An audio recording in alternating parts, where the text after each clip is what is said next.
March 11th, 2024. Live 7 days a week, 365 days a year.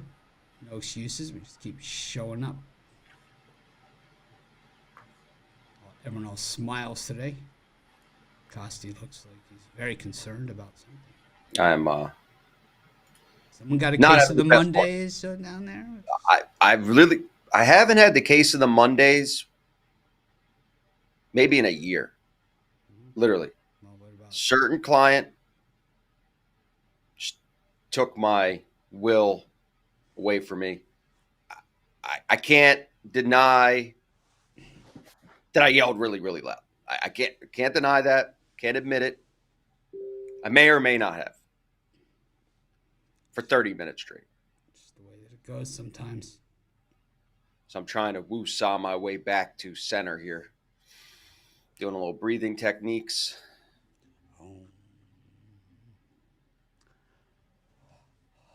It had nothing to do with the games.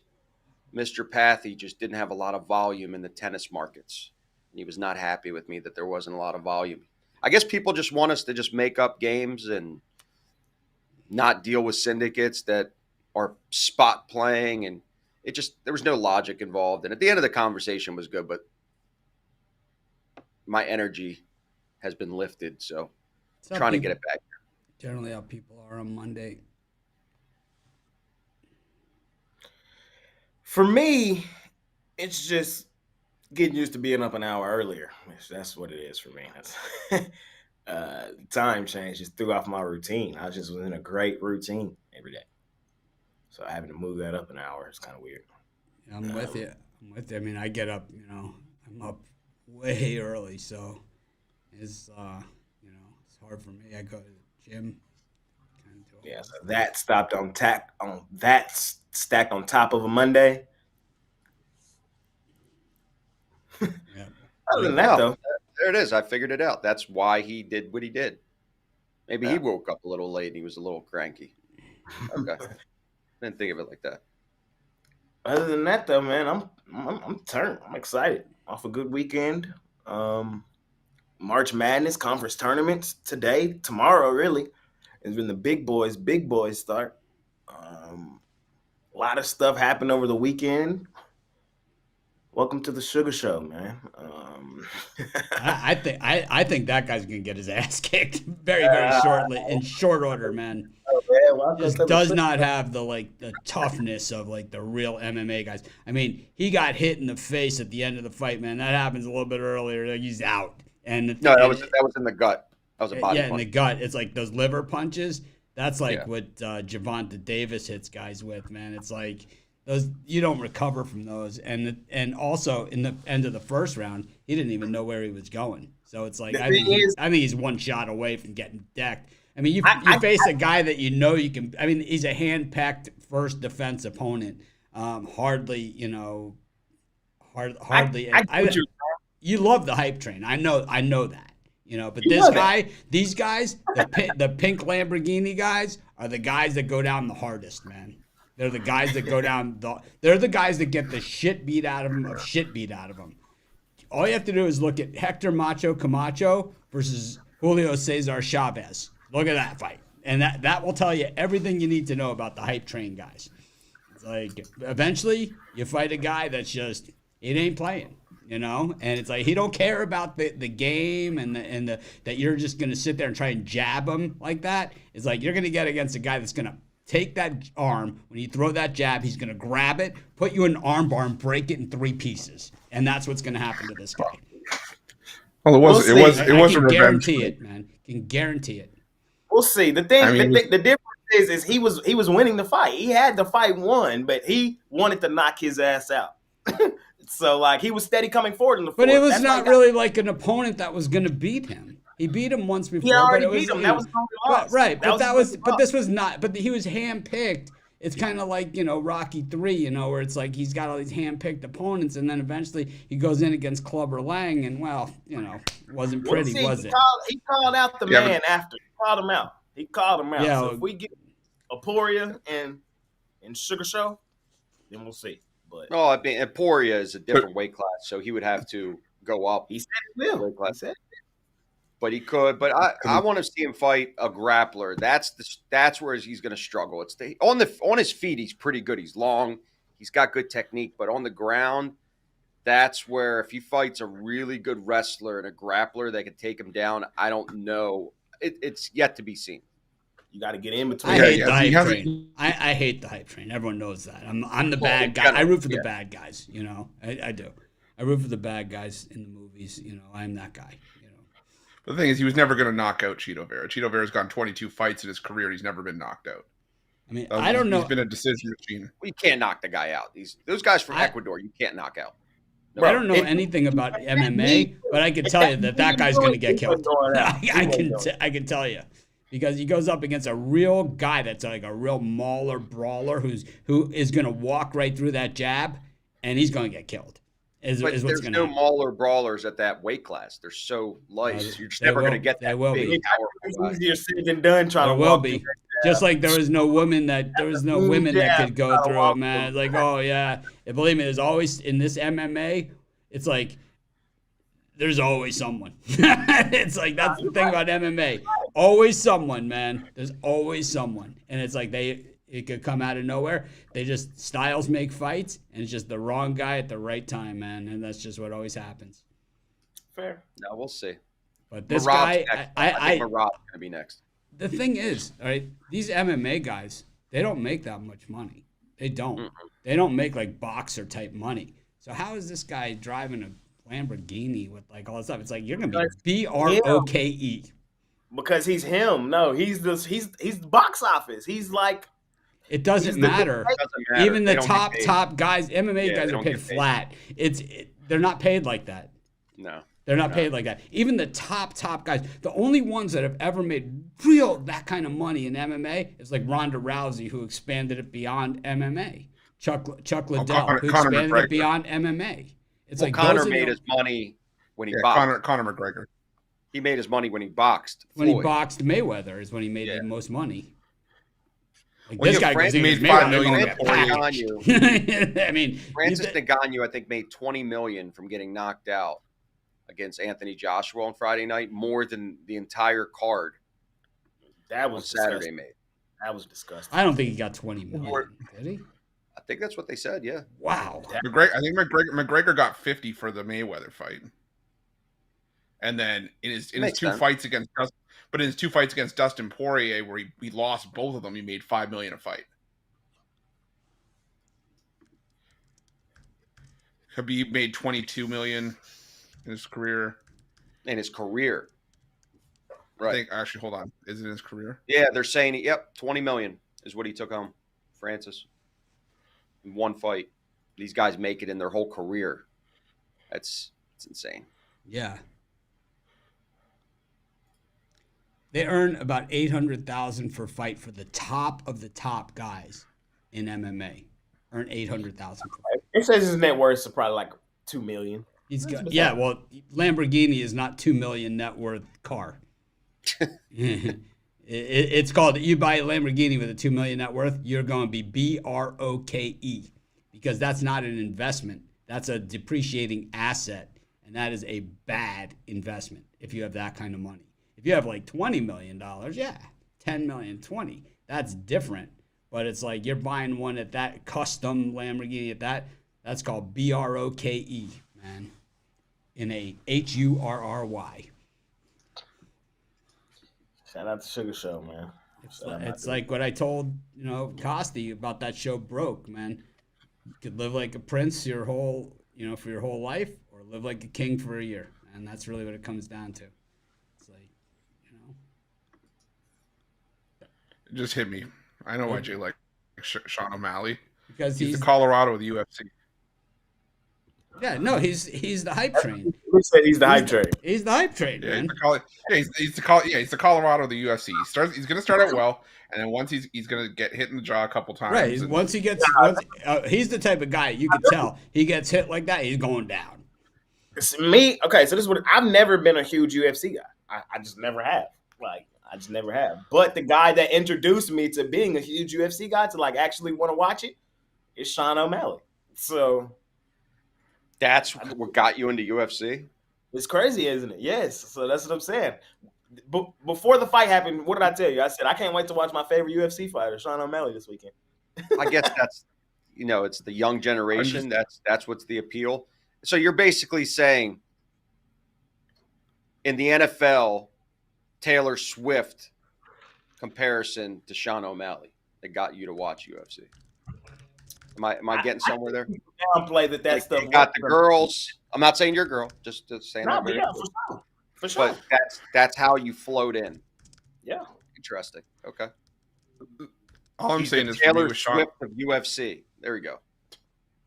With Sean O'Malley, I just haven't been impressed with the guys he's fought. You're sure he fought Henry Cejudo, but he also fought Aljamain Sterling. Downswing already though.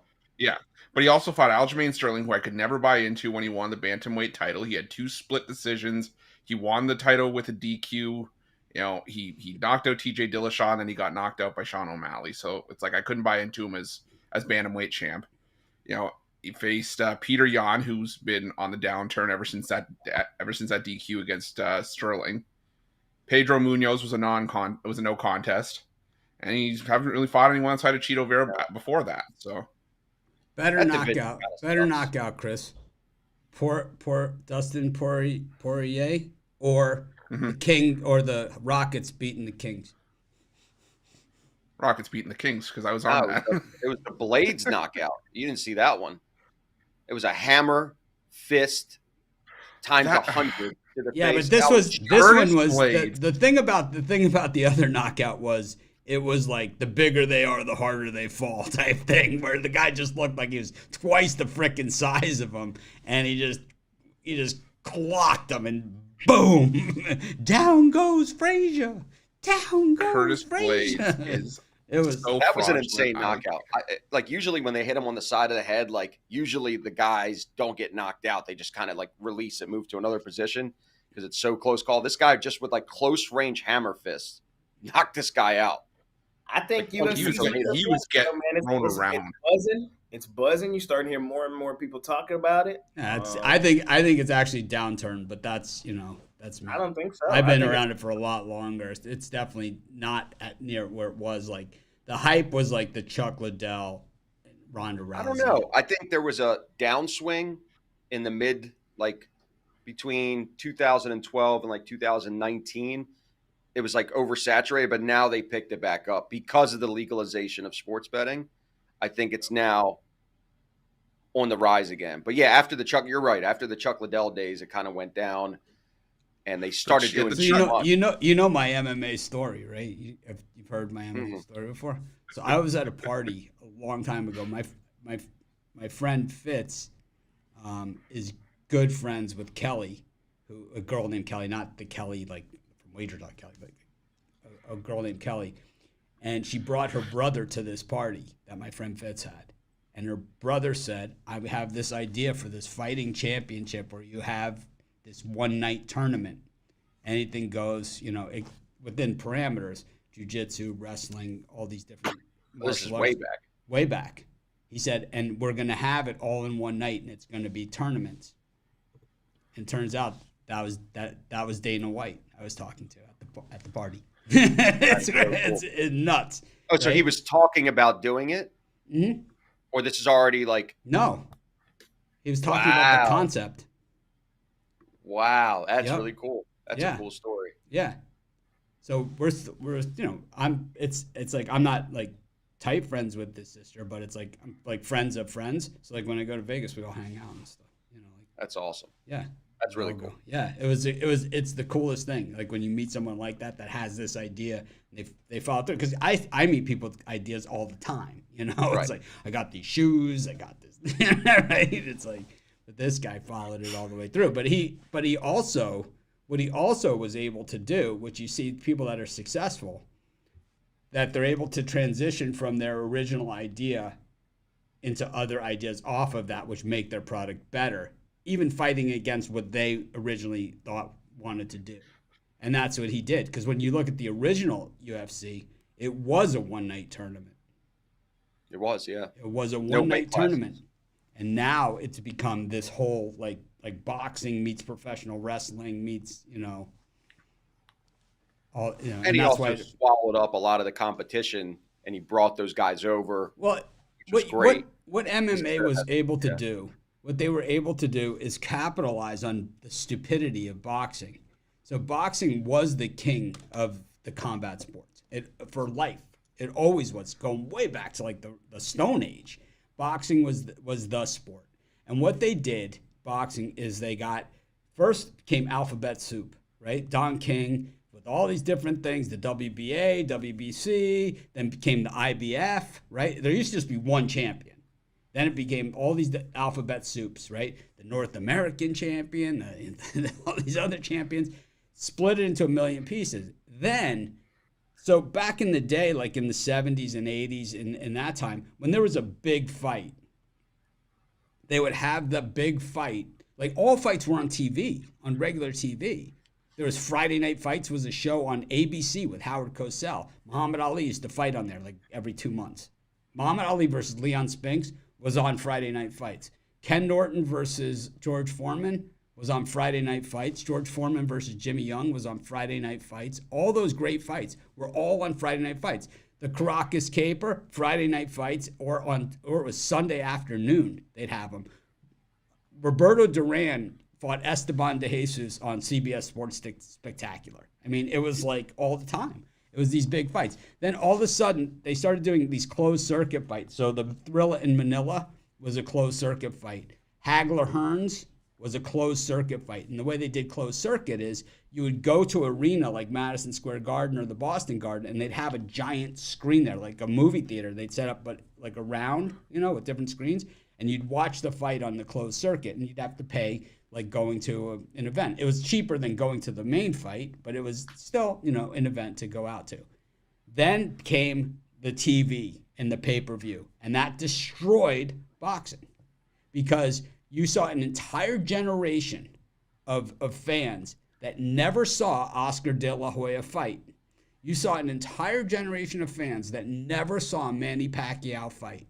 You saw an entire generation of fans that never saw Floyd Mayweather in his heyday. When Floyd Mayweather started, he was on ABC Sports and CBS Sports Spectacular. But even by the time he got to be a champion, that was all gone. They never showed those fights anymore. So the fights that they showed were so watered down. Even HBO stopped showing fights now, right, for free. Showtime, they don't have the big fights anymore. When Buster Douglas hit Tyson and he was looking around for his mouthpiece in Japan, that was on HBO for free. Not for free, but if you had HBO, that was on HBO. When Razor Ruddock, almost knocked Tyson out, that was on HBO. Tyson used to be an HBO fighter, even as a champ. And only the big fights were on closed circuit, like the Spinks fight. And now they've gone to this, everything's pay-per-view. So you basically have knocked out your entire fan base. What MMA is trying to do is just have the top 5 fights from the card on pay-per-view. This way you can kind of follow your guys up the ranks, as they go. Eventually they're going to hit the same hurdle, because it's a slippery slope. But that's why boxing became a thing. I mean, how many average people have saw Manny Pacquiao fight? I mean, the greatest boxer of all time. Started at 108, won the title at 158. I mean, he won the title in 8 frickin' weight divisions, and nobody saw it. Except for people that were way into it. I mean, it's like they were going to put him in against a frickin' circus elephant at some point, It was like, he's just fighting guys bigger and bigger and bigger. And it's like, it was crazy. Who did he fight? He fought Margachito. He fought him. I mean, the guy was like 178 pounds in the ring. Pacquiao's like this big, hitting him and hitting him and hitting him. The guy wouldn't go down. He's like clubbing him in the face. The guy's face is breaking. The bones in his face are breaking into pieces. He's hitting him so hard. But it's like the guy's so much bigger. It was like, circus elephant was next. Anyways, then they got into the fights where it was like, then they just start fixing them, because the alphabet soup. Mayweather doesn't want to fight Pacquiao, So they create a new rivalry for Pacquiao. Timothy Bradley. They just give Bradley the shit decision. I mean, it was ridiculous, right? They give him the shit decision over Pacquiao. And now instead of having to line up the Mayweather fight and go through all this crap of trying to get Mayweather-Pacquiao in the ring, now you got the rematch and then the rematch of the rematch. You got the next 2 years plus set. That's what boxing started to do. Who wants to see it, man? Pacquiao Morales 3. Was there any reason for that? To sit through that?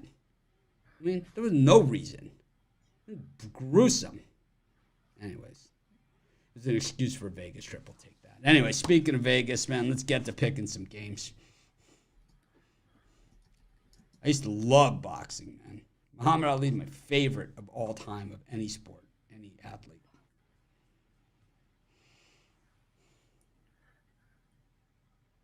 What's happening, Chris? Not much. It's a good weekend. Now I'm ready for the conference tournaments. The grind, you know as well as I do, when we had to do those videos in the middle of the night and in the morning. This is the crazy time of year, but it's only for a few days. We'll get through it. It's just this. It's after this week for Chris and I. It goes to smooth sailing, even though there's a ton of videos to do. Like, I mean, baseball starts, in 2 weeks, so it's like, we don't really get much of a break. So it'll be baseball and NBA that we'll be doing. But it's like, this week is just like, there's nothing like the grind of a Friday for Saturday basketball video run. There's nothing out there that's remotely close to that. But we got the Pistons taking on the Hornets. The Pistons in double digits now at 10-53. The Hornets 16-48. Nothing fun about this one. It was the Pistons 103-106 the last time they met in Detroit, January 24th of this year. They played back in October. It was the Pistons by a dozen in that one. So Pistons own the Hornets this season, Jay. What do you think?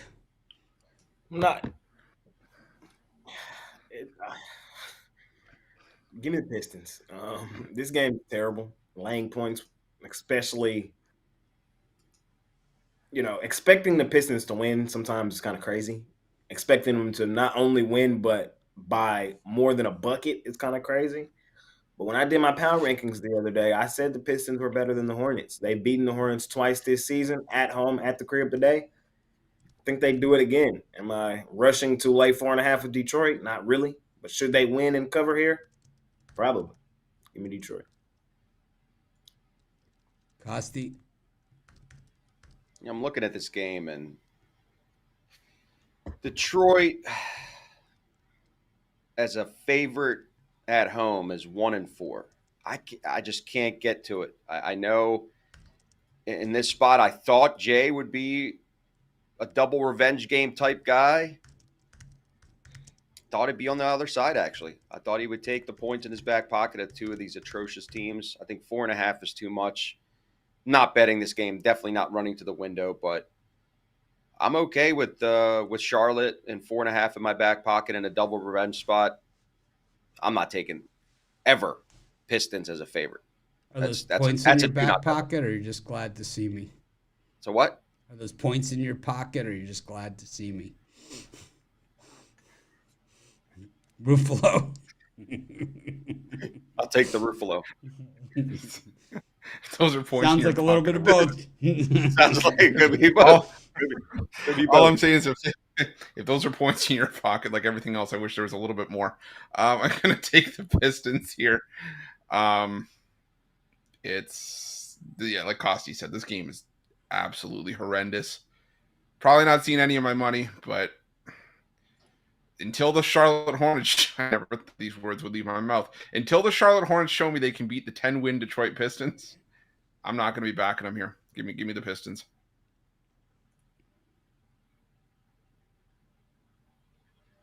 Taking the Pistons all day and twice on the case of the Mondays. Yeah, I like the Pistons. I think they could beat the Clippers outright today. I know they're not playing them, but I'm so done with the Clippers. So done with the Clippers. We laid points on the road with the Bucks. Ooh. I did yesterday.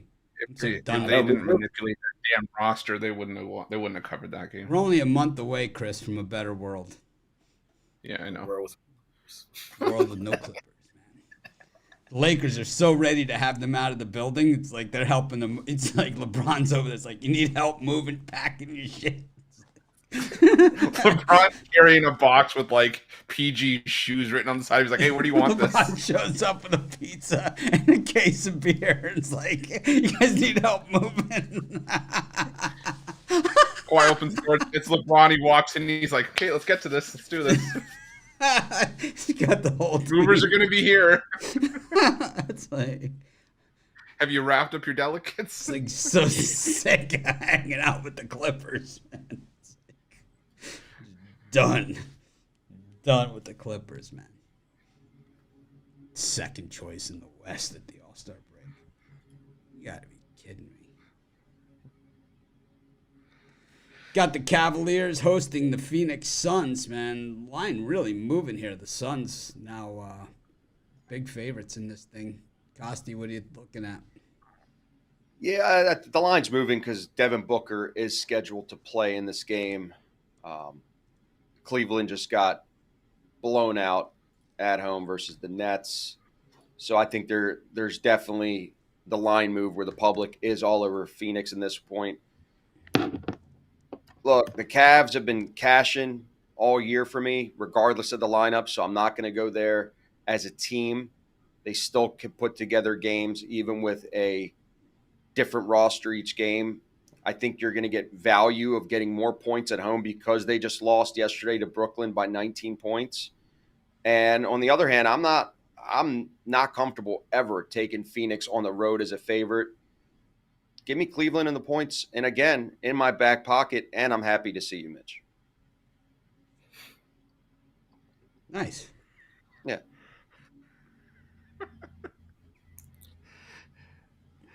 Oh, boy. Give me the under here. Sexy pick. Sexy. When the sexy pick is actually a joke, Chris. I know it is. It's not like permission to just bomb us with totals. I know it's not. I'm just saying, to me, the under makes the most sense here because the Suns have been terrible as a favorite, but I understand why they're favored. And the Suns are actually on a double-digit under streak. They've hit unders in 10 games in a row. I know all that. I know. I'm just saying for people who don't. That's like saying to Jay, one of my favorite things you see in the comments. It's like, do you still like the over in this game because the Nets Sixers had only 152 points in it? It's like, do you still like the over in the Jazz Thunder game because the Nets Knicks had 79-73? It's like, it is. It's like, what does that have to do with anything? I'm just saying they're on a nice run of unders right now, and I don't know if the Cavs are going to be able to score a whole lot. The offense has taken a bit of a downturn in their last few games. And do you think the unders from them playing defense or from all the bricks they laid against the Celtics? I mean, they had wide open shots. I mean, just bricks. No, yeah, that's true. Well, that's what I'm saying. I think it could be a lot of bricks, but also when you have a guy like Devin Booker's coming back, but sometimes it takes a game to re-implement him and get back into the swing of things when he gets back into the fold, and it throws off the chemistry when he's been out for a few games. So I think the Suns might have some offensive issues too. I like the under.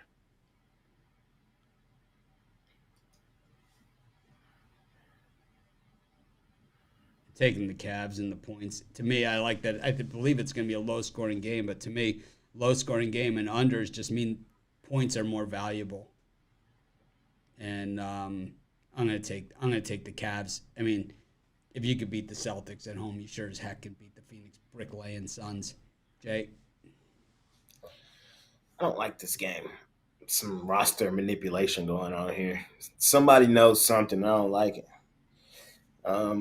I don't think Devin Booker is worth 7 points. I'm sorry. I just don't. This line opened Cleveland -1.5. That's where the line opened. Now we're talking about Phoenix -6.5. I don't like that. I want to take Cleveland. I would have took Cleveland -1.5. I'm so serious. I would have. And 6.5 seems like a gift, but I'm not playing this game. I don't like when I feel like somebody knows something And I feel like I know Phoenix is terrible. ATS, that's the running joke. Really, that's the team we should be just fading blindly, and you'll just be up tremendously. But I don't know. It's a Monday too. Cleveland or pass here, most likely a pass for me though. Do you think, Jay, that the spring forward is affecting these players as well? That may be a 7-point swing just because of the spring forward angle. Also in this game is Mitchell game time decision, Garland game time decision, Dean Wade, and Strus. So it's just like, what am I supposed to do with that? You know what I mean? I Not don't know. bet it. That's what you're supposed to do. Exactly. So Such a puss. I know. Now you Costi. I I don't bet it. I mean, the guy's taken more Ruffalos in the last month. That's not wait. Everybody in Pick Dogs combined in the last 4 years. It's just hockey. Just hockey. I've never taken a non-hockey Ruffalo. I beg to differ. There was red flag? There was one time, and that was like a do not bet versus do not bet game. So they're both on the do not bet list. I steer clear. What is that? Throwing the red flag. The red flag. What is that? Your underwear? What is that? No, it's like a reusable bag. It's like a reusable bag. It's a reusable bag. I was just looking for something red, and there was a red bag on the floor, so it's like I'm throwing the challenge flag. Chris is picking up his drawers off the ground. Nice look. Oh man, Vegas is going to be fun. Are you guys excited or what? I'm tired. I'm excited. I'm tired. I'm tired. I'm just mad I I know can't you play are. golf. My shoulder's killing me. It's been rubbing.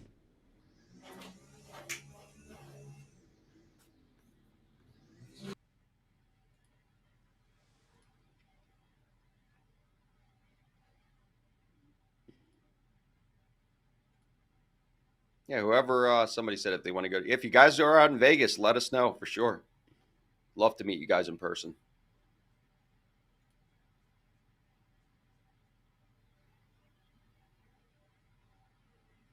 Got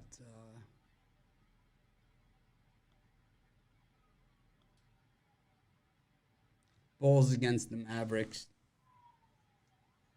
Yo, Chicago. Boo!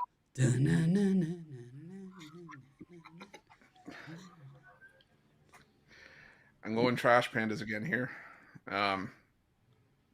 It's the spot for them. Money as a road favorite, 13-3 against the spread. The Bulls, I like the Bulls, but they've been inconsistent in their last couple games. They're both 5-5 straight up in their last 10, but I think the Mavs go on the road and get the job done here. So give me the Mavericks laying the points. Mavericks for me. Bulls gravitating towards that 3 games under 500 mark, which is where they live. They got to 1 game under 500 and didn't show up, and now they play the Mavericks at home. I never liked teams off the road trip, West Coast road trip, first game back home too much either. Just too many angles here for Mavericks, and also a light spread. So Mavericks for me. Word for word, bar for bar. Y'all know I'm on my team tonight.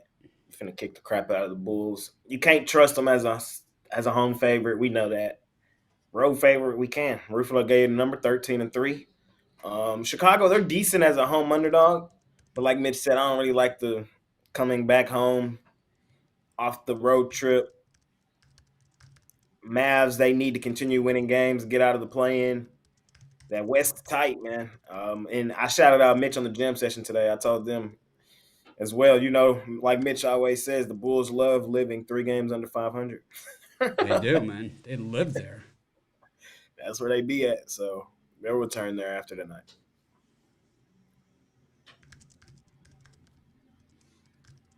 Consensus. Ring the bell. Like the We don't have lamp. a bell. We don't have a bell. Where's the bell? We need more cowbell. No bell. Mavs for me. That was pretty good. That was so lame. Where's the bell? Someone's got to do it. Someone's got to do it. So let's have Ruffolo's lame ass pretend bell instead.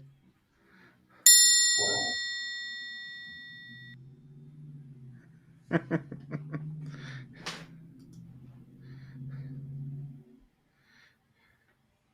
a pretend bell. Pretend we have a bell. Got the Spurs taking on the Warriors. Let me tell you something about the Warriors. Same thing as the Mavericks. They just kick ass on the road, man. It's like this was a team that couldn't buy a road win last year. Now they're a road team. And the Spurs, a little too cocky here with this number. Below 5? No Curry. So what?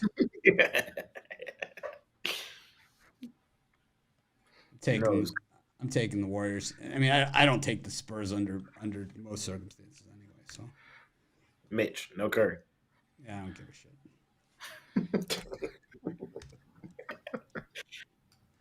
Over under, no Curry comments today. On your jam session, I would say 35. I'm with you. I'm on the Warriors too. No Curry. And the over? Over in the comments? Yeah, and the over. And the over in the comments, man. Quick revenge spot. I kind of like those. You know, the Warriors did just lose at home to the Spurs. I know no Curry and Draymond game time decision, but the Warriors, they got to start winning games too if they want to do something. They have been good in this road favorite role as well. I think they're 8-3. I want to say. Let me see. Hold on, I got you. I got you, boys. As an away favorite, 10-4 are the Golden State Warriors. ATS this season covered in 71% of these games. This is what they do. Even no Curry, I think they beat up on San Antonio in the quick revenge spot. Yeah, I'm with Jay as well on this one. Quick revenge spot. I think Steve Kerr will get these guys hyped up to lose twice to the Spurs, and in a couple days. I like these spots, especially with Golden State completely going from being incredibly good at home last year to now being much better on the road than at home. I like the spot. I think you're getting value here because of what the odds makers saw in the last game. Because with me, as I always throw out the last game, yes, Wemby's back, but I don't think it matters. The Spurs as a team, we've seen how bad they are. They've won only 7 games at home this year. Should be 7.5. I get it, the no Curry angle, but Golden State still has players, and I think they're going to show up for this game and get the job done.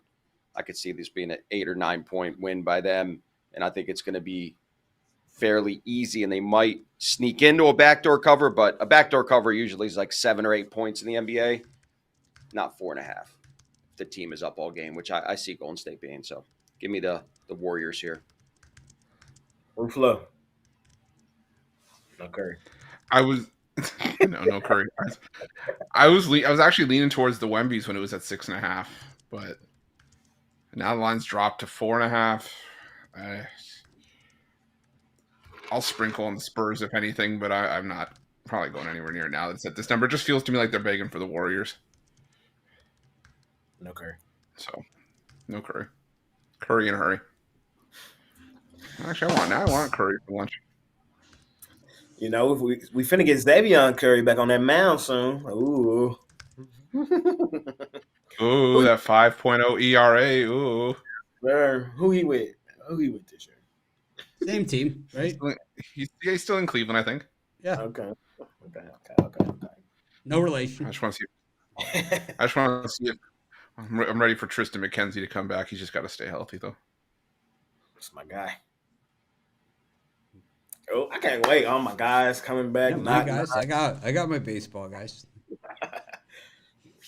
Hey, man. Yeah, think about baseball. We all generally have the same group of guys. We have our whole stable. We have a few guys that are outliers and a few teams that are outliers, but generally we're Los Serpientes. Baseball almost back. Costi pro Los Serpientes or anti Los Serpientes? I don't know. Don't know. Well, you won't be on the show if you don't know. You won't be on the show during baseball season. I don't have experience with it. I have to feel it out first. We just have to. You have to. Just think about it. It's like they go by Los Serpientes. I'm with them, but they wear the jerseys that say. I don't put my name behind. I don't Earth put my name behind tones, sand-colored jerseys. Way, I mean, they got the light blue shoes out. I mean, you don't even understand what out there with the goggles on in the sand jersey. Oh. Yeah, you got the you got rust, sky blue, brown, and sand all coming together with Los Serpientes written across their chest. Yeah. All right, I'm feeling it. Gotta be feeling it. It's like 1978 all over again. Yeah. I'm ready for them to drop the new City Connect jerseys for the other. Get me some Earth shoes and a terry cloth shirt. I'm all set. I'm in. I'm in too. I used to wear the terry cloth, man. Rocking the terry cloth.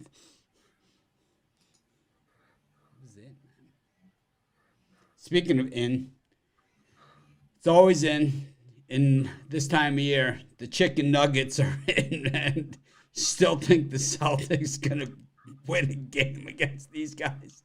No chance whatsoever. Nuggets 2 touchdowns and an extra 2-point conversion favorites over the Raptors in this one. Jay, what do you think?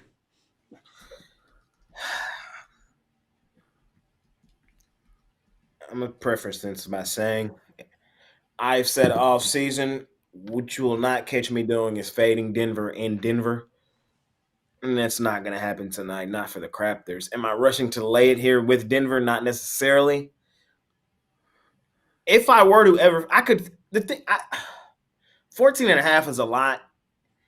And well, wait a minute. 14.5 is a lot for the Nuggets against the Raptors, but it's not a lot for the Thunder Buddies to be laying every night. I mean, it's like the Raptors are in pure regression mode here. My play of the day yesterday was Thunderland 15.5. Look, all I'm saying here is the Nuggets have come out of the gate pedal to the metal. Great ATS. On a normal day, they should kick the living doors off of Toronto. Like, we all know that. They go stupid, dummy, crazy at the crib. What we also saw towards this time of the season last year, though, was the Nuggets started to kind of go through the motions. They did do that. And I wouldn't be surprised on a Monday if they won this game by 10.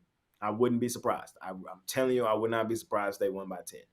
Does that mean I'm betting Toronto? Hell no. I'm not betting Toronto in this spot. It's the Nuggets are past. They should kick the crap out of the Raptors. But would I be surprised if they won by 10? I wouldn't. So that's my analysis here. Nuggets are past.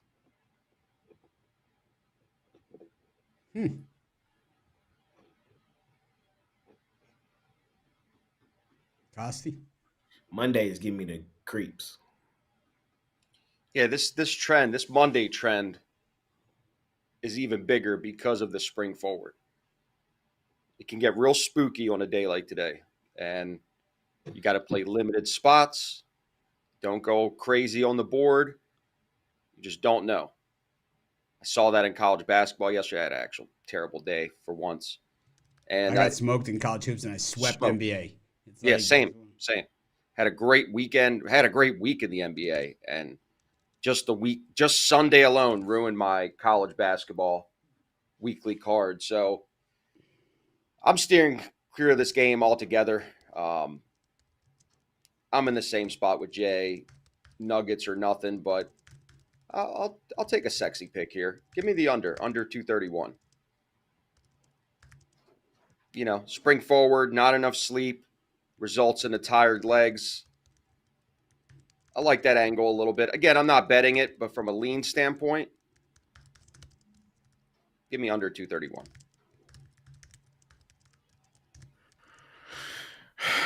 Give me the Nuggets. Same thing I've always been saying. The Raptors are mailing it in. They're waving the white flag. I just want no part of this team going forward. Even if the Nuggets were to go through the motions, they could still go through the motions and win this game by 20. That's how bad the Raptors have been. So, give me the Nuggets. They can. Yeah. You're right.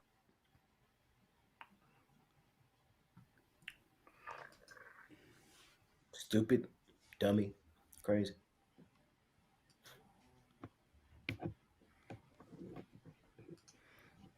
Mitch, you laying double digits here? Oh hell yeah! The Nuggets are going.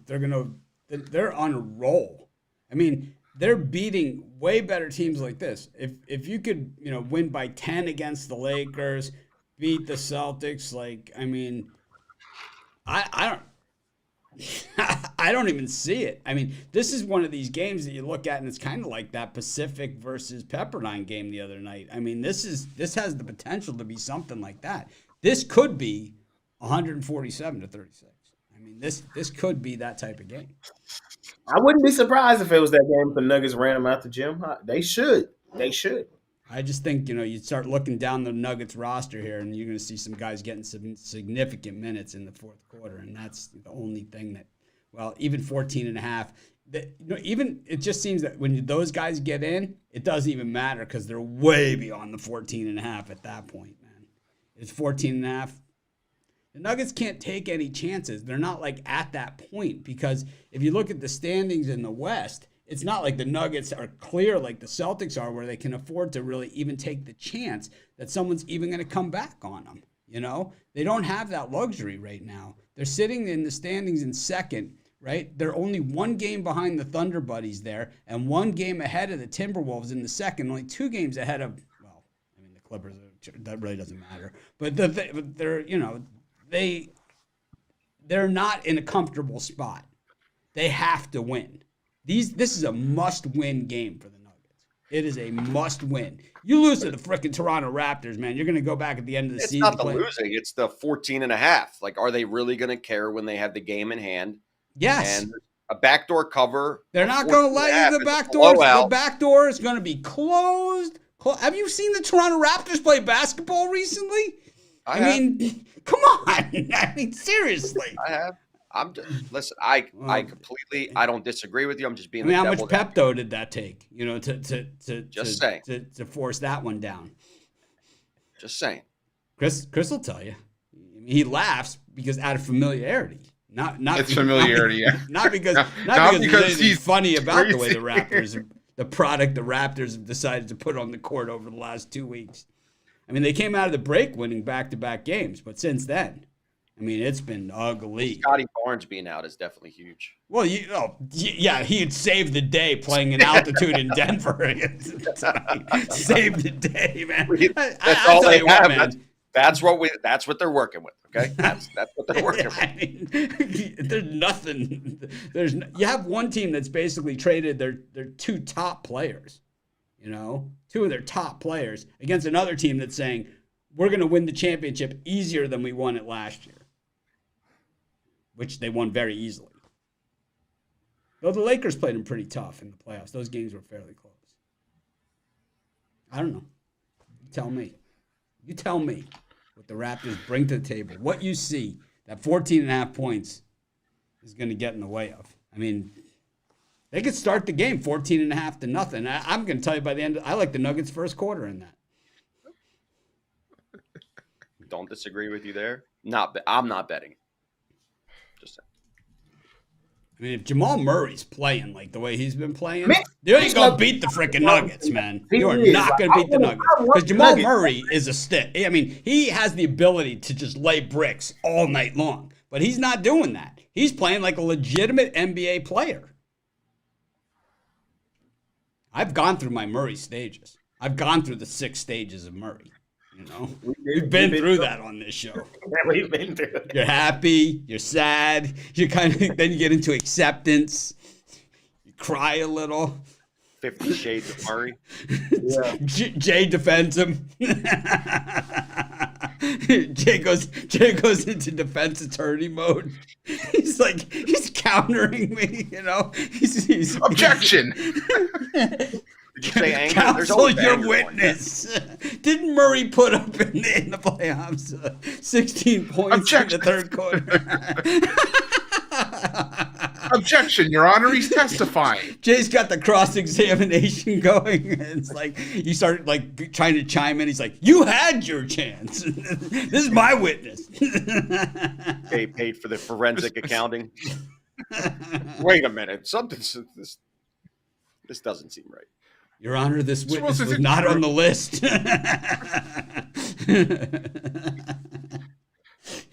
Mr. Wilson, is it true that you once referred to Mr. Jason Tatum as a whiny little bitch? I want it documented on the record for the court. I plead the fifth. I mean, Jamal Murray's been playing, man. He's playing. He's bringing it. It's like they actually said during that Celtics game that Murray and Joker were the top 2-person combination in the NBA. Ooh, big news coming out of Major League Baseball right now. Ooh, shit. DeGrom out for the year. No, chill. I But would this have believed it. Garrett Cole to undergo MRI on pitching elbow. Aw, so sad.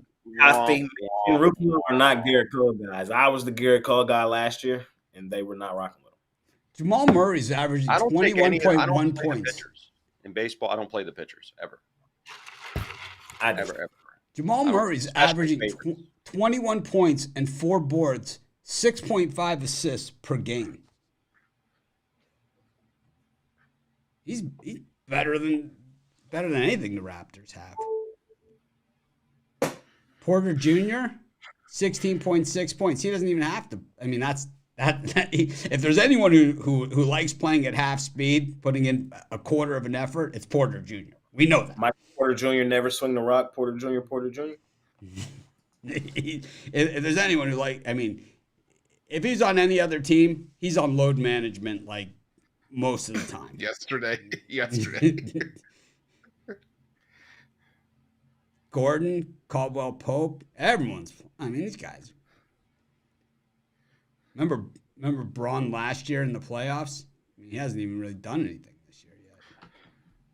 Oh my God, these guys are gonna win. They're gonna win again.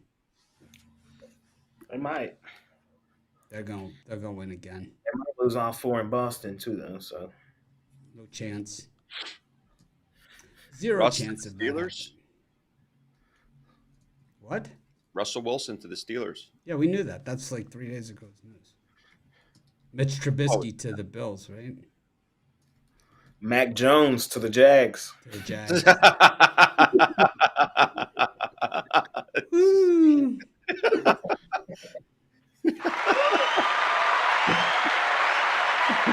No, that's actually sad. It's actually sad because we can't fade his ass no more. No Rubio. Can't fade Mac Jones' ass. Damn. Curry's out. The over interception was easy money every Sunday. I love Mac Jones. Love. Drake May finna be our quarterback, Roof, or what y'all finna do? Oh God, I hope so. I love North Carolina quarterbacks. Yeah, I can't wait. I love them. Carolina and Duke produce superstars. Yeah, Carolina the most. They get drafted a Carolina quarterback drafted in the top 5 is about as money as it gets. I mean, Mitch Trubisky was 2 overall. It's woo! This guy could be worse. Daniel Jones. What you think you're gonna do? But Daniel Jones was not projected there. That's just where the Giants took him. He was not projected to go that high. He should not have gone that high. He wasn't that good. I don't think this is a great quarterback class, man. I don't think so either. No, it's not.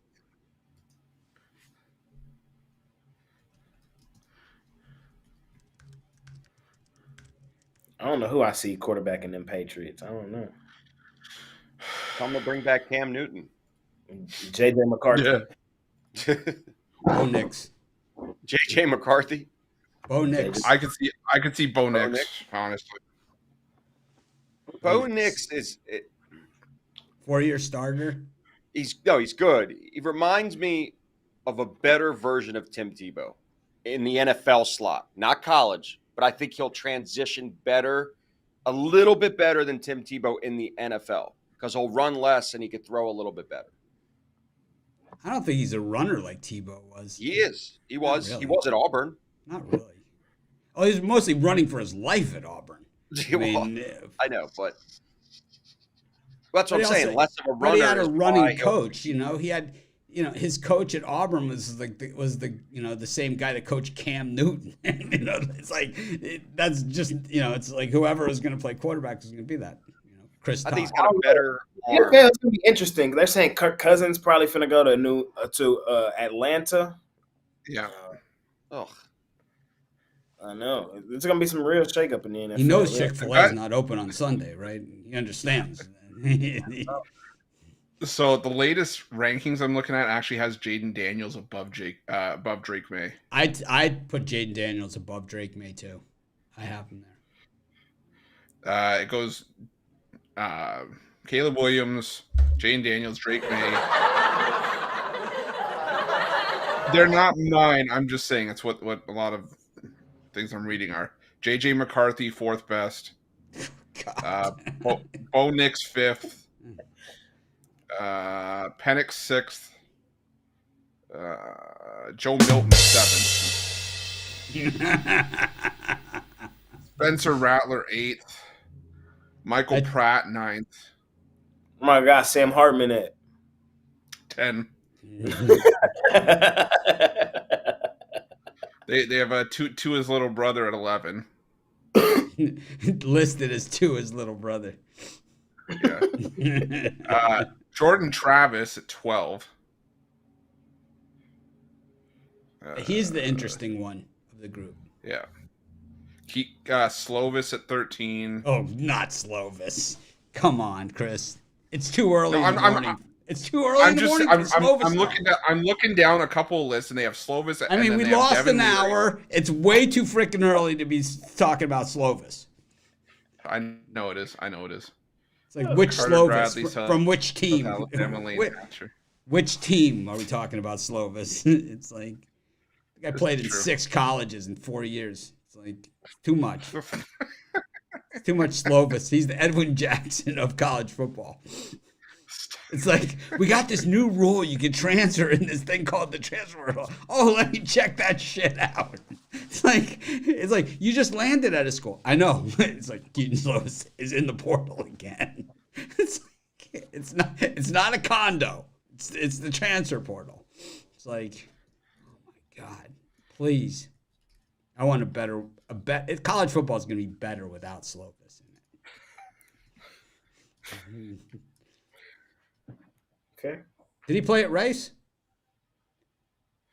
Keaton Slovis? No, JT Daniels did, but yeah, any quarterback that was on the Rice roster is abused the transfer portal. That's basically the way that this works. It was. I'm just trying to think. So Slovis played USC, Utah BYU. State, right? Oh, BYU. That's right. No. Didn't he play for Pitt? Yep. Played for Pitt. Mm-hmm. Was it just those 3? I feel like there's more.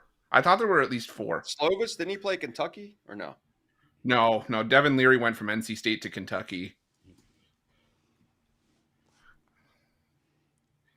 It feels like so much more with Keaton. It's like that. It's like a Jeopardy category, you know. Slovis played here.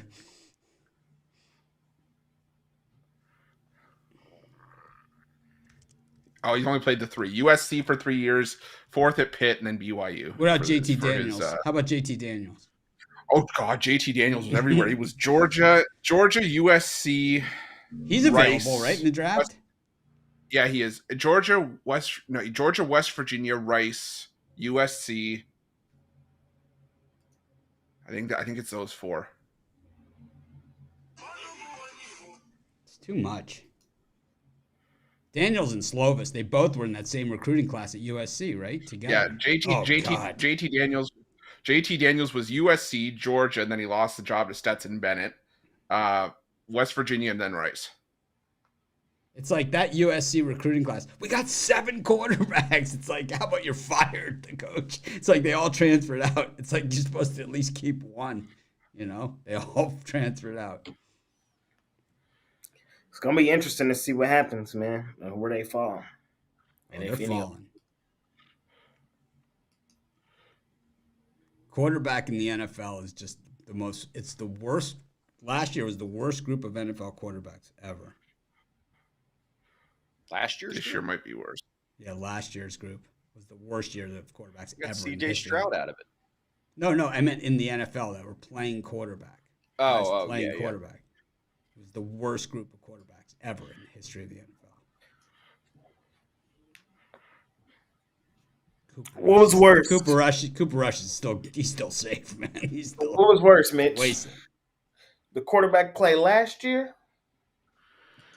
or laying 10 points with the Celtics here tonight against the Blazers? I like the Blazers in this one. Front end of the back-to-back. A little bit of load management.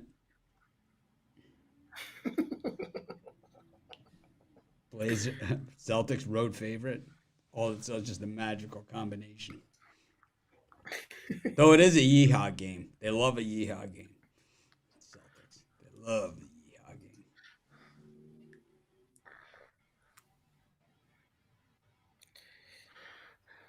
All right, we got Celtics and Blazers. Yeah. We got sidetracked.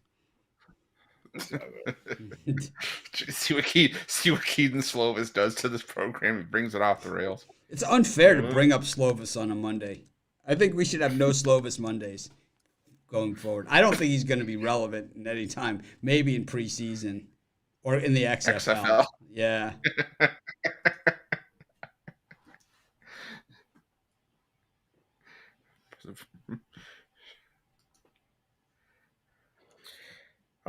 This injury report for the Celtics is ugly.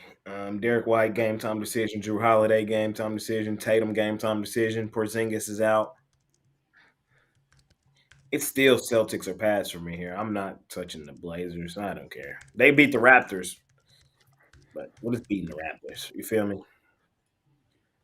They do have the Jazz tomorrow. They got the Jazz on tap, man. So that's why I kind of liked them in this spot today. I think they probably kicked the crap out of the Blazers today, and then win and don't cover in Utah tomorrow. That's probably how I like it to set up. So I'm going to lay it here with the Celtics. I'm going to see the injury report clear up, though.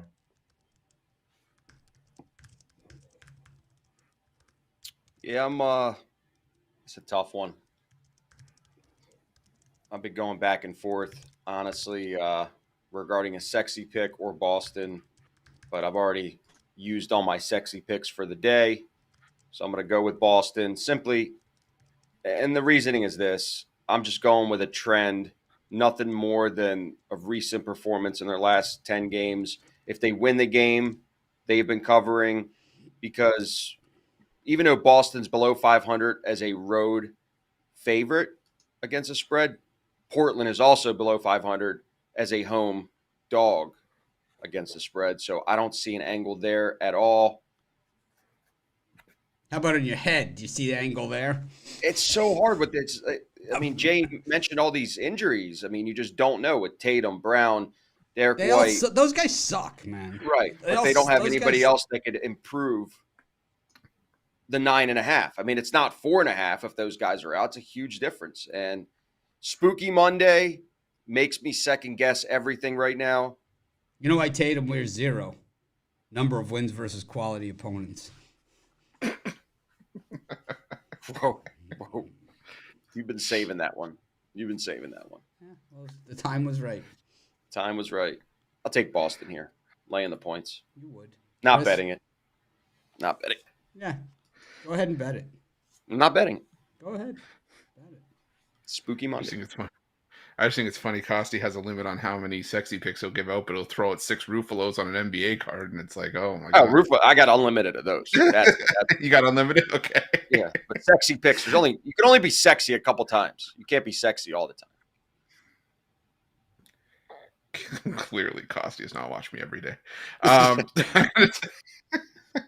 going to take. I gave out the over on the video, but that was before all this roster manipulation garbage came out. So I'm leaning towards the under if a lot of these guys don't play, just because I don't trust the Portland Trailblazers to begin with. And the basis on that over is just that the Boston Celtics will probably score at will on this team. But if they're a bare bones lineup, I don't want any part of them. So I'm going to wait to play this one, but for right now, for the show, I'll give out the under.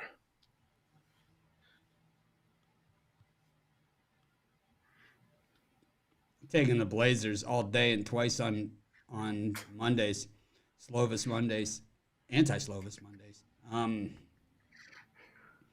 I just think, well, it's always anti-Slovis Monday, isn't it?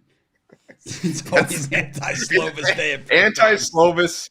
Yeah, it's anti-Slovis any day that ends in Y. It's like, can't stand Slovis. Who do you like least, JT Daniels or Slovis? 7 colleges between the two. JT Daniels. I like JT Daniels more. Sorry. More than Slovis? Yeah. Even though he played at Rice?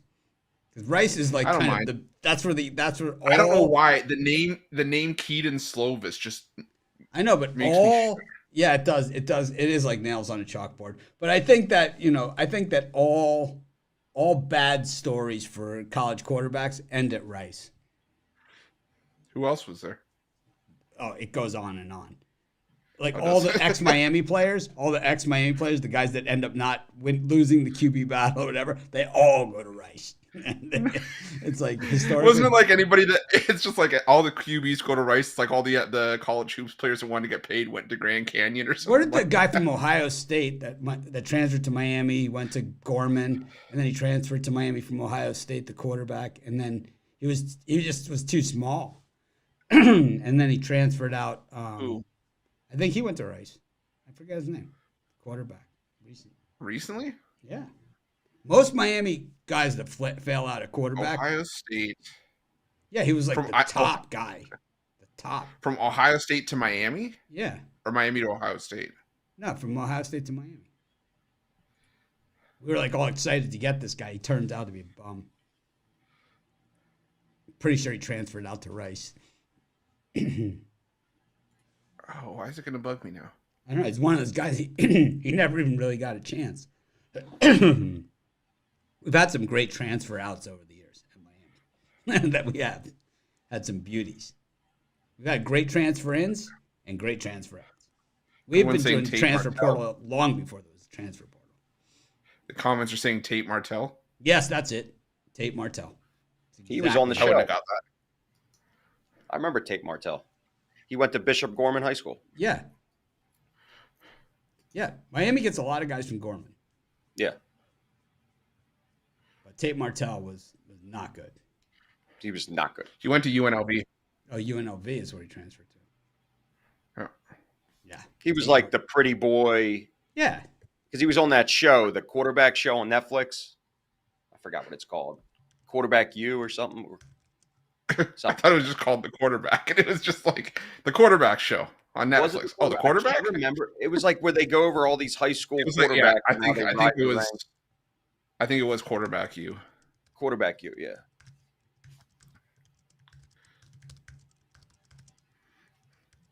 Went to Miami, got a bunch of tattoos. Somebody mentioned in the comments, I remember they got some IG model pregnant and then disappeared. He didn't disappear. He never really saw the field. He was like athletic, but he wasn't like a good quarterback.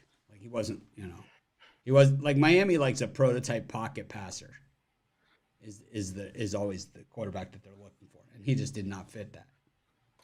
Yeah, y'all should have had Lamar Jackson. Instead, y'all won't. Goddamn. No, Lamar Jackson didn't go to Miami, just like Teddy Bridgewater, because that was during when Clint Hurt was the recruiting coordinator for Louisville. when Clint Hurt, he was at Miami. He was a defensive lineman who played for Miami. He was the recruiting coordinator for Louisville, and all those big checks that they had, like during the Louisville scandal, they were all Clint Hurt was like involved in all those big checks. They all were Clint Hurt.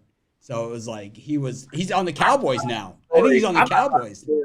I thought I saw a story of Lamar saying that like he wanted to go to Miami. I might be wrong here. No way. He got a bundle of money from Louisville. But Miami wanted him to come as an athlete, not a quarterback. No way. They always say that. That was like, so Bobby Bowden, the same thing with Anquan Bolden. It was like Anquan Bolden was like the top quarterback in Florida. It's like, I want to play quarterback. Miami was like, you have to come in as an athlete. And then so Florida State, we promise you can play quarterback here. And then Bobby Bowden, he's like, Anquan came to my office last night and he said, Coach, I want to be the next Peter Warwick. I want to be a star wide receiver here at Florida State. It's like bullshit. It's like. Anquan Bolden was just as good as Peter Warwick. In Maybe the pros? not in college. No, he's better in the pros. But in college, Peter Warwick was better. But yeah. Bolden had a case, even in college. No. He was great. No. Peter Warwick was like a high. If he was Heisman, I know. If he was not, he was a Heisman guy. I know. It's like, I'm saying, but for him to go there, he was close. The best receiver Florida State ever had was Randy Moss. And I mean, until he got thrown out, that was the best press conference in the history of press conferences. Bobby Bowden was crying on the stand, talking about what a good kid he was. It took everything for Bowden to throw Moss out. I mean, you can only imagine the heat that was on him because he had kept everybody else that had stolen, everything that wasn't tied down that was on that team. And it was like, he was Peter Warwick's roommate, Randy Moss, before he stole the stereo and was thrown out of school. But that's, a different story. He turned it around. He had incidents at Marshall, too. I think he hit some guy with a golf club, right? That's Randy Moss. Bobby Bowden was crying. Such a good kid. He's playful. That's his terms that he is. He's playful. What does that mean? What does that even mean, man? It's like, oh no, who he said playful? Sebastian Janikowski was playful. It's like, so curfew was at 11 and Janikowski came back to the team hotel at 3:30. Will he still be playing in the national championship game? Yes, he will be. Does that mean different players on your team play by different rules? I guess it does. That's what he said. I was like, what? He's out on Bourbon Street until 3:30 in the morning, the night before the national championship game. Curfew was at 10 or something.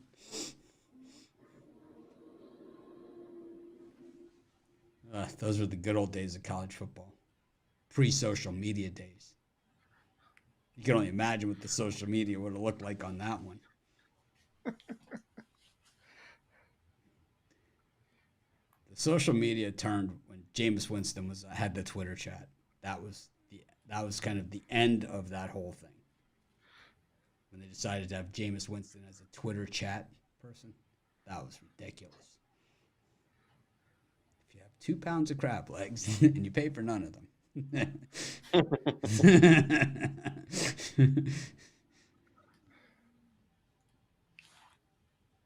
All right, let's get to this college basketball thing. Got a good slate of games, even though there's not a lot of games here. It's actually a pretty good slate. What do you think of this college basketball today, Chris? Yeah, like you said, it's only like 14 games or something like that, but the majority of them are actually pretty good. Yeah, it's really March Madness. No one wants to go home. Yeah, including Jay's team, Texas A&M Commerce, still living to fight another day. Does the clock strike midnight on Cinderella? We'll bring out all the terminology for this one for this year. We pull out all the cliches. Cliche central. Oh, have you seen my videos? I got them all going. For someone will They be really punching their want this dance one. card. For somebody else, they'll be going home alone. Nobody wants the party's over, but no one wants to go home. They just have to want it more. They just have, hey, and of course, 90% of the games are won and lost at the line. We all know that one. Anyways, Lamar up against New Orleans. We got Charleston versus Towson. South Dakota State, Jackrabbits, up against St. Thomas, the Tommies. Samford against East Tennessee State. A lot of people were on Furman yesterday in that Samford game. JMU versus Arkansas State. Got Oakland versus Cleveland State. And we'll stop there. First 6. What is it, 14? We'll go one more. Montana State and Weber State. Chris, what do you think? Let's go with, there's a few I like here. Let's go with St. Thomas plus the 2 and the over against South Dakota State. I think St. Thomas is the biggest danger to South Dakota State in this tournament. Now that you got Denver and Omaha on the other side. Oh boy, can you imagine if Denver or Omaha make the NCAA tournament? Jeez. But St. Thomas, the team's legit. And I think we got a high-scoring game. I think it's one that St. Thomas either edges or they win it, or they just fall by a point. So give me St. Thomas plus the 2. Give me East Tennessee State plus the 10.5 against Samford. I wouldn't be surprised if Samford just ran past East Tennessee State here. But East Tennessee State, they've done a good job of dragging down everybody that they've played up against. They brought them down to their level. They forced them to play their game. And I think Samford could be next in line there. It's a little bit dicey considering East Tennessee State rallied from 20 down to win that game, but I don't think there's a letdown here. I think there's too much on the line here for there to be a letdown for East Tennessee State. So give me the Buccaneers and the points, and give me JMU laying the points against Arkansas State. JMU, it's always just felt like it's JMU's conference to win. Even when App State won the regular season title, I always thought James Madison was the better team in that conference. Arkansas State making it, it's a great story, but I just think JMU is the better team, so give me the Dukes laying the 5.5. It was the Dukes. It was the Dukes. The Dukes are trying to corner the frozen orange juice market.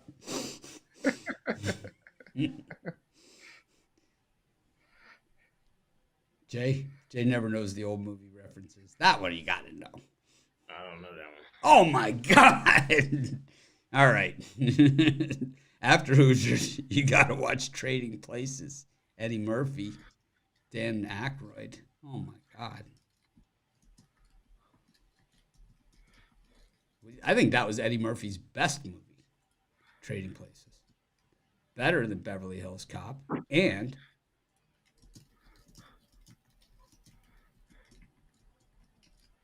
better than Coming to America, his second best movie.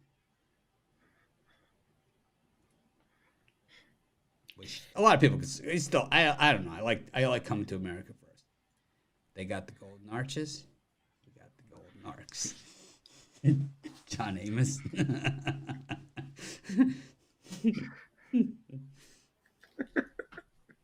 Jay, who do you like? Only thing I like here is South Dakota State. Jackrabbits, baby.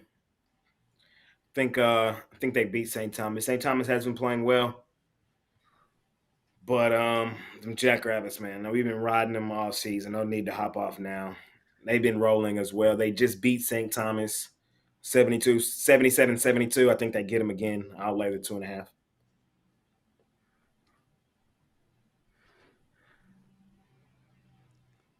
Costi? Which did we do the whole card or just the No, small? just first 7.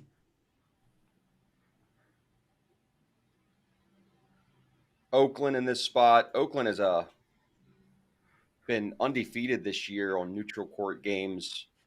I like the way they play away from home and in an environment where it's just a different environment from now until the end of March Madness, where you have to be able to get up on a game, and it's not early in the season where they're playing these random tournaments, and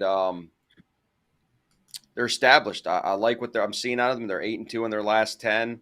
They're playing really well, and Cleveland State did beat them at home, but then Oakland beat them at their house. So I think it's, they both proved they should have won as favorites at home. I think Oakland blows them out, man. And they've been doing well as a neutral game against the spread, not just to win the game, but they're undefeated on neutral courts against the spread this year. So I like them in this spot against Cleveland State, laying the 5.5. I like New Orleans against Lamar. I think you get Lamar away from home, and they're not the same team. And I think we're just getting a bundle of points here in this thing. New Orleans won yesterday, and I gotta say, man, to me that was a big surprise. That they got that win, and I thought Southeast Louisiana, they had played the tough out of conference, and I really thought that they were going to cover no problem in that game, but New Orleans said no. To me, Lamar wins against Houston Christian, Texas A&M Commerce, and Northwestern State. I find those uninspiring, and I think Northwestern State needing to go to overtime against them, I find that less inspiring. Yeah, they beat Southeastern Louisiana, but they needed overtime to beat them too. And then also, when they played against the better teams, Corpus Christi and McNeese, they got their ass kicked. I'm taking the Privateers here. This is Cinderella going to the ball right here. It is. It's the Privateers of New Orleans, who we pretty much wiped their ass with all season when it came to their games. I mean, we had nothing nice to say about them until today. Chris looks disgusted by my New Orleans pick. No comment. He's had it. I don't know. I think when you look at the last 5 games between those two, that the disparity just isn't as big as you would think it would be. I look at a lot of, when I get to this type, the stats that I really look at are free throws, of course, but I also look at last 5 games. And these teams are even offensively the last 5. They are. I mean, Lamar shoots 28% from beyond the arc. I'm not buying into it. Not playing that game. All right. Seem a little bit repulsed by my decision. Ruffolo's giving me a dirty look. Carry on.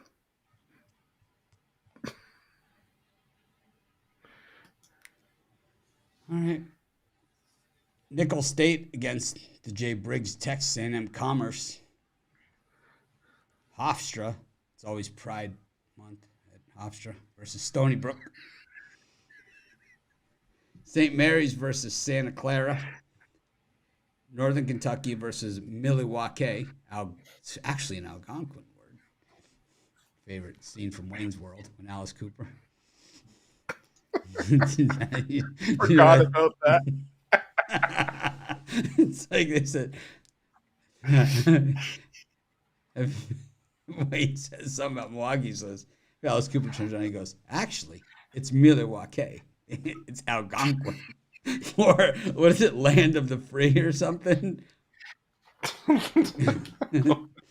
can't remember. What did he say? Alice Cooper, Wayne's World, Milwaukee. He says, what does Milwaukee mean in Wayne's World?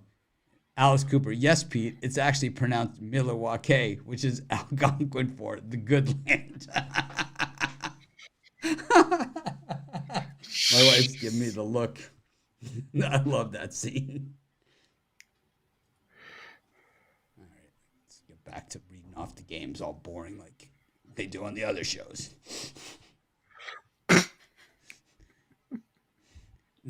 Northern Kentucky versus Milwaukee. Nebraska, Omaha versus Denver. Montana, the other Grizzlies, up against Portland State. And Gonzaga versus San Francisco. Chris, what do you think? Well, do you know the way to San Francisco? It started out as San Francisco, but then I remembered it was San Jose. I can take San Francisco plus the points against Gonzaga. I just think it's too many. I think San Fran shown an ability to hang around against some of the better teams in the conference. I like San Francisco. And I also like Santa Clara plus the points against St. Mary's. Santa Clara team that also has shown that they can hang around with the better teams in that conference. They got run out of the gym in the first meeting, but then only held it to a 5-point loss against St. Mary's in the rematch.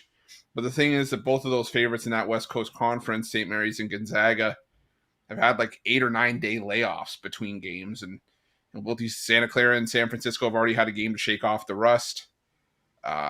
St. Mary's were on a neutral floor 4 times this season. They went just 1-3 straight up. So I know they've run the West Coast Conference for much of the year, but I think Santa Clara can keep it close, and I think San Fran can as well. So give me the underdogs in both those West Coast Conference games.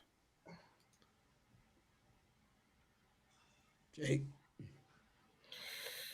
I'm going to take San Francisco as well. I think they compete in that game. Gonzaga's slightly the better team. 8.5 laying that? Nah, not me. Can't do it. Won't do it. Hey, somebody probably might call me a crazy man, but I might sprinkle on the ML right there on San Francisco. Just a sprinkle. Monday night yips. You never know. Stranger things have happened. And I'm also taking my alma mater money line. Y'all knew that, though. We cashed and covered yesterday over Northwestern. I think we're going to beat Northwestern State, not Northwestern. Big difference. Big difference in that one. Northwestern. Oh, they beat Northwestern. The other Northwestern. Not that Northwestern. The other. No. The other Northwestern. I know they beat up on us earlier this season at 85-70. I think this one's going to be a lot closer, though. A lot closer. I'm going to take a shot there with my alma mater. Is there anything tougher to watch than a Southland game like that? I mean, those are just those are tough, man. That's tough watch. Costi? Oh, man, I've been going back and forth on this game. I just can't get there with San Francisco. It seems right. They play better on neutral courts, but Gonzaga played a much tougher neutral court schedule earlier in the year, so you can't really compare those. They just beat them handily at San Francisco, and Gonzaga's clicking. Ever since they lost to St. Mary's in the game that I actually bet on them when they were pathetic, they've actually been blowing teams out in this conference, and I'm just worried that the only thing that's going to stop them from not covering this game is the rest piece, because San Fran just played the game. They're in rhythm, and Gonzaga has a big layoff. But I think I'm just going to take a Ruffolo on this one altogether. On the whole slot? Yeah. You're pathetic, pathetic, man. I'm going with Milwaukee here against Northern Kentucky. Something looks funny here in this line, and I tell you, it's not as funny as Wayne's World in the bit. I'm gonna go with Milwaukee, though. I just think that I've been on Northern Kentucky all season. You know, I love Northern Kentucky. I've been on them since they've turned Division I, but I don't like them here. Just don't like the way that something smells funny to me. I also like Stony Brook against Hofstra. I think that's an automatic. That's the gift that keeps on giving. All the sharp chasers going to be all over Hofstra in this thing, man. This is going to be a bloodbath. I just don't see it.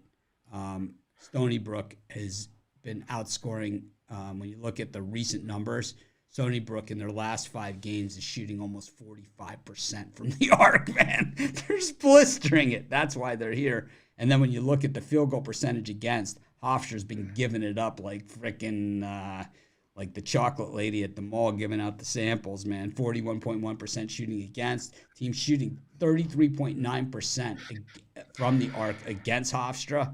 I think Stony Brook wins this thing outright, and I think they win it by double digits. I think they frickin' bust them up. It's like this is like, I don't even see how you even get there with Hofstra. I don't even see it. The rebounding edge on both sides goes to Stony Brook. The 3-point defense goes to Stony Brook. 5% better to the good for the Seawolves in this one. Field goal shooting against 3% to the better for Stony Brook. Points against You go pretty much every which way. I don't get it. How is Hofstra favored in this when the line's going higher? Stony Brook played double OT yesterday. Well, you know what? They still give up less points than Hofstra. Well, that's true. I'm just saying. That's the only thing I can. That's the only reason I can think of. I can't. It's that big. I think of no reason whatsoever.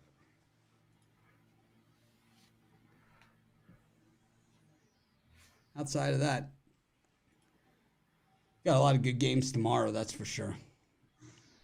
I think I'm with Chris though on East Tennessee State. I didn't mention that in the other one, but I think I am with him on that too. I think Sanford probably wins the game, but they play in a lot closer games. They don't blow people out. The Bulldogs.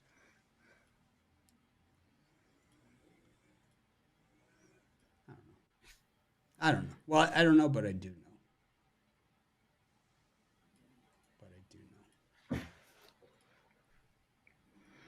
All right.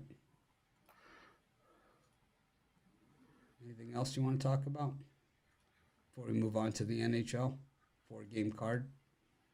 Anything you want to discuss? Jay, what are you selling today? I got my NBA play of the day, man. I'm going for my 7th straight on my NBA play of the day. My 7th straight. We've hit 6 in a row. Going for the 7th one today. You guys can scoop it up. $25 Pick Dogs Premium. Absolutely smoked the weekend, bro. We smoked it. We swept the board in the NBA on Saturday. Swept the board in the NBA on Sunday. We're up 3,000 units in the NBA for the season at Pick Dogs.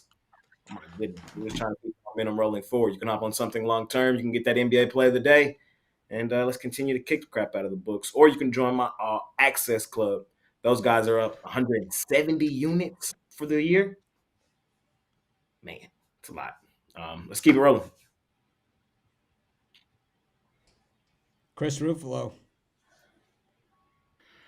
I've got college hoops play of the day for $19. Also got NBA play of the day and a 3-pack from the NBA and the NHL. Coming off of back-to-back winning days on the weekend. I'm going for 3 straight. I really like the card today, so hopefully we can keep that going, start the week strong. But yeah, like Jay said, hop on a long-term pass. All the conference tournaments are in full swing, and it's the best time to do it. And use that promo code PICK at checkout.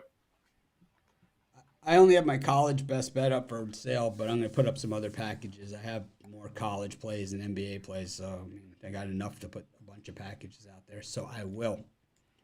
I've been getting juiced for a week now. I've been going 500 every single day, or, I've been getting juiced for a week solid. So, if you're going to go for a bad run and it's going to be like a 500 get juiced fest, so be it, man. If that's your worst run you go on in a month or two, so be it, man. I think a lot of people would take it. So nothing fun about it though. Costi, so if people buy your plan, are they going to win every single game? Is that how this works? They're not. And some days, certain programs don't actually have high volume. Right now, college basketball, NBA, college baseball. Well, if it's so expensive, why don't you win every single game? I don't understand. Yeah, it just doesn't work that way. There's volatility in anything that you do, but every week we're showing a profitable return, not worrying about the day-to-day minutia and micromanaging every single game, every single day. We don't care about that. The good thing is, like with Jay's All Access, if you're buying and you're a bigger player that could bet 1,000 a unit, you're literally up 170,000 since November 1st. And we've had a couple guys on that channel that have made that because they were there from the beginning. So if you're trying to really bet big and have the mindset of you got to put out 10 to 20,000 a day, because you're going to be betting certain games for 7K and you're going to be betting certain games for 1,000. That's the unique part of the All Access, is it's rated and has different levels of the games that he gives out. And if you're somebody that's serious and you want to jump on, shoot me a text, 775-636-7674. I get a lot of messages. I get a lot of requests, but unfortunately, I turn a lot of people away and I send them right back to the premium site to buy the daily and monthly, because I don't want to set you up for failure. If you don't have a big enough bankroll, it's not for you, and it's not for everyone. That's what we said since day one. And uniquely, the guys that it is for are the ones sending me text this morning thanking me for another big week with Jay's mega plays on the All Access.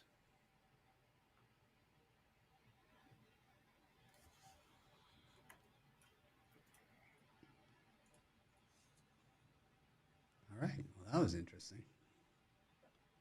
So you don't win every game. That's what you're trying to say.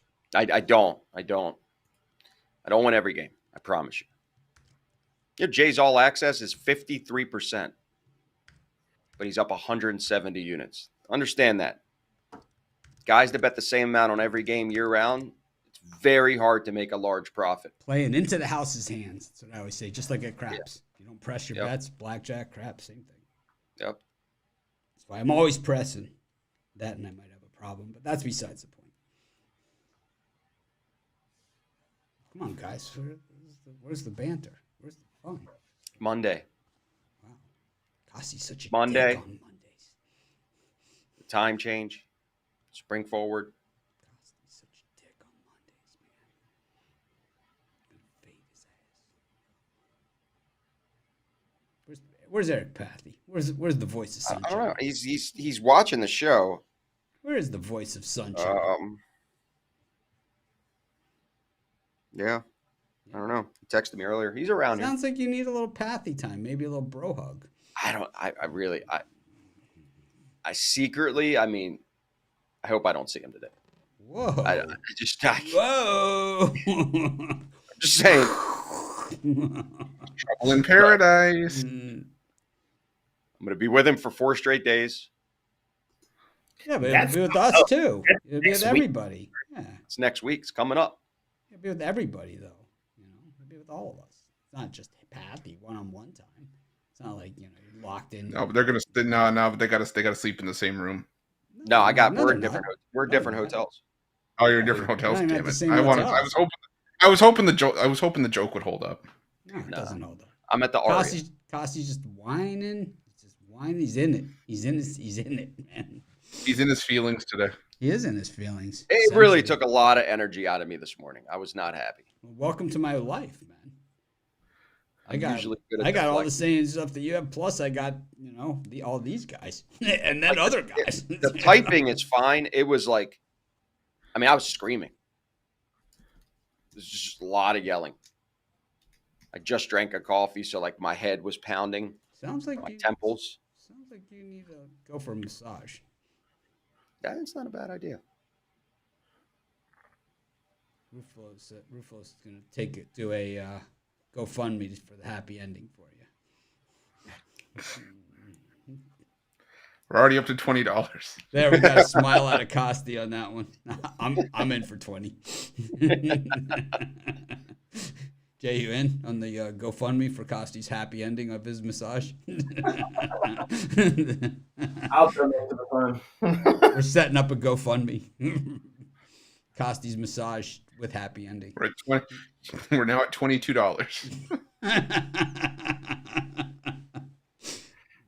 Doesn't take. It's gonna be like a telethon. Let me call a couple. Let me make a couple calls. Make a couple calls.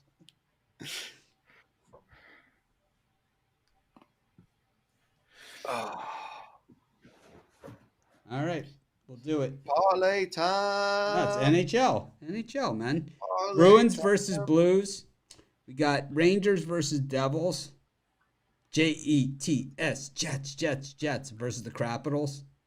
And the Kings, the other Kings, up against the Romanellis. Chris, what do you think? I'm gonna go with let's hear. I'm gonna go with the New York parlay.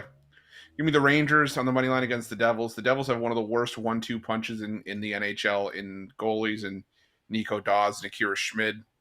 The Rangers are the better team. Schmid? Yeah. Schmid. Yeah. Akira Schmid. Schmid. Yeah, take away the M. That's what I think he is. Shid? Yeah. Well, close enough. It worked better in my head. The Rangers are the better team. The Rangers win that game. And give me the Islanders. We're getting plus money. I get it. The Islanders are not good. Been good on the second half of a back-to-back this season. But the Kings, they play their best hockey on the road. They're at home this season. They're still a team well below 500. The Islanders have won 6 in a row. They've scored 5+ in 4 of those 5 games, and they've scored 4 or more in all 5 of their last 5 games. So even if it's not a, by the way, I'm seeing other comments. Schmidt's back in the AHL. Even if it's not Schmidt, I think it might be Capo Kakinen. You get traded from the San Jose Sharks. Yeah, no thanks. Give me the Islanders and the plus money there too. The Islanders are the better team, playing better hockey.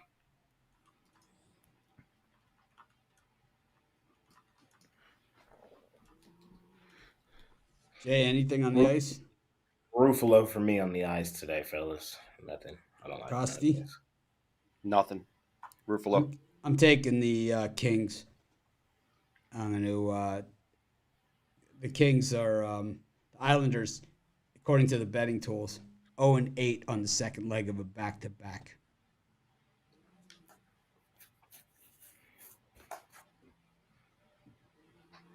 All right, it's that time.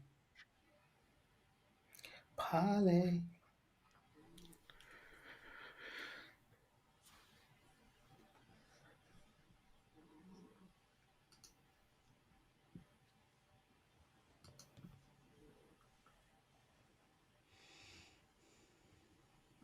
Who's up first? Chris is always first on the parlays. Is it me? Oh, I didn't know it was me. Sorry. We've only been doing this for 4 years. It's like, okay. Oh, sorry. Yeah. Okay. Well, I see. If I put myself first, it'd be like, oh, Chris just assuming he's gonna go first. Yeah, you can't win. You're right. He's so full of shit, man. It's like, seriously, man. Do you actually believe yourself? And the Costi buys into it. It's like, So Chris right. is like daydreaming of Malamars over here, and we all gotta hear the story. Chris went chocolate shopping for us for the Vegas trip, and he's like, What? Well, first of all, I haven't yet, so watch yourself. Oh, can I put an order watch in? myself. I want It's the only reason we keep you around. I want the good Shut up. Kit Kats. I want the good Kit Kats. Can I put an order in? No. Yeah. He's only got He one said suitcase.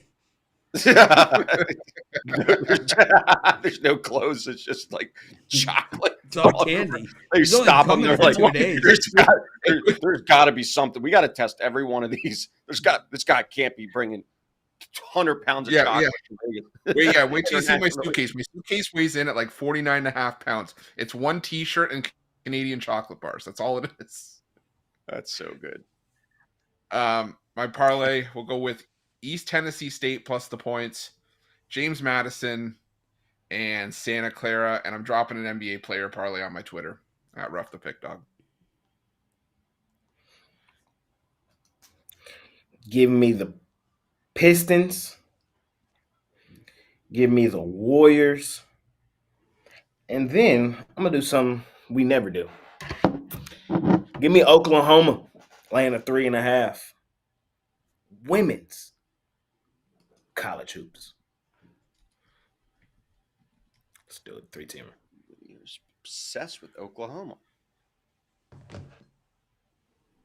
You should have just taken the track and field Oklahoma too. See if you can get odds on that. Round robin, all Oklahoma. I'm just messing with you. I have no idea that they have a game today or not. An event. I guess it's not a game. I've been watching the women a little bit, man. I've been watching the women's. I ain't gonna lie. This is gonna be a very unpopular opinion. I may have watched equally as number of women's college hoops games full length as I have men's this year. What? Yes. That's insane. I know. What games are you watching? What teams are you following outside of Iowa? USC, South Carolina, LSU, of course. Like, I don't know. It just somehow, some way, the women hoops games be finding their way on my TV. College hoops. The only ones that are nationally televised. Yeah. Like last night. Hell of a game last night. Crazy finish, but hell of a game. The day before, South Carolina women's with the game winner. I get she don't shoot threes. She can't leave it wide open. I don't know. The women's hoops, if y'all don't be tuned in, y'all might want to tune in. It's kind of fun over there right now.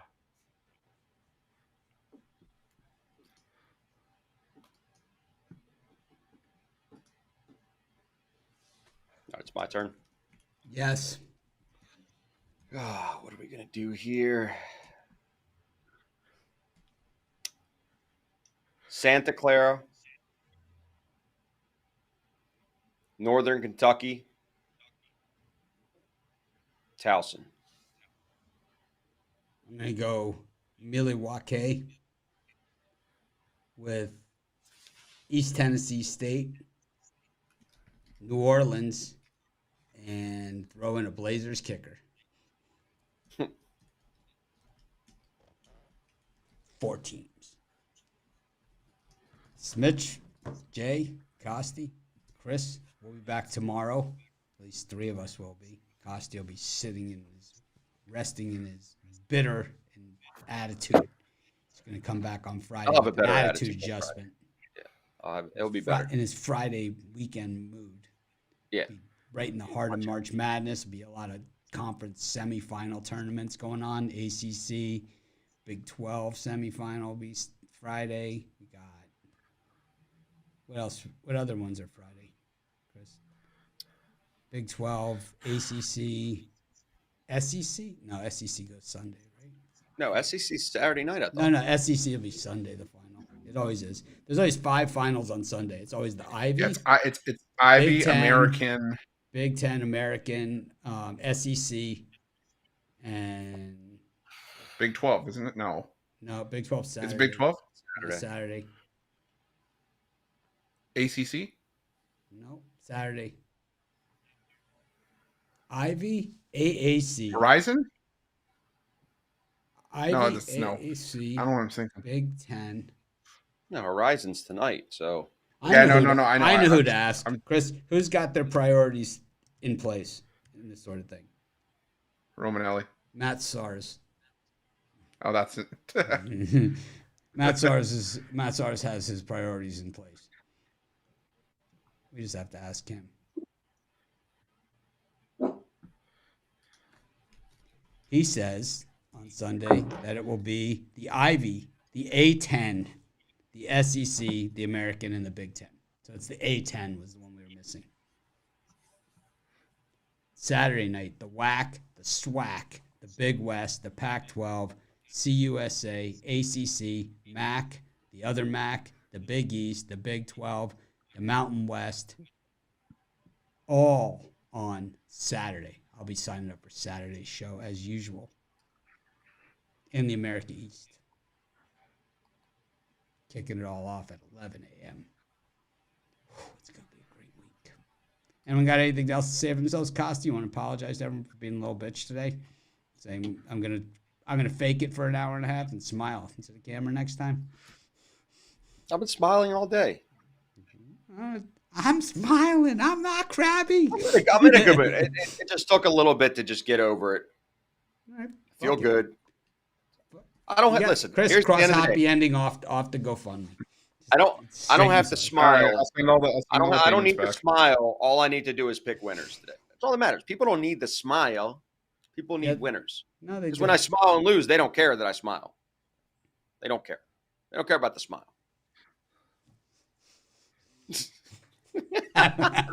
Make it a wedding day. We're gonna try and act more professional tomorrow.